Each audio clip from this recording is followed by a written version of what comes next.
في حاجة بسيطة جدا بنستسهلها كل يوم مش بنفكر فيها. النظرة، تبص مرة تقول عادي، تبص تاني وتقول ما هو كل الناس بتبص، ونظرة ورا نظرة تلاقي قلبك اتعلق بحاجات ربنا مش راضي عنها. المشكلة ان النظرة مش مجرد حركة عين، ده سهم بيدخل القلب من غير ما تحس. سهم ممكن يفسد يومك، عبادتك، وسلامك النفسي. النبي صلى الله عليه وسلم قال: النظرة سهم مسموم من سهام إبليس. يعني النظرة اللي بتفتكرها بسيطة ممكن تكون بداية سكة طويلة تخليك تبعد عن ربنا خطوة ورا خطوة. بس خد بالك، نفس العين اللي ممكن تبص الحرام ممكن تبص في مصحف وتبكي.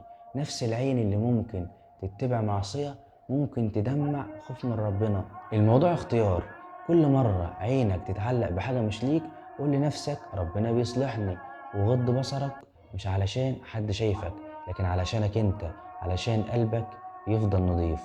وما تنساش تصلي على النبي. سلام.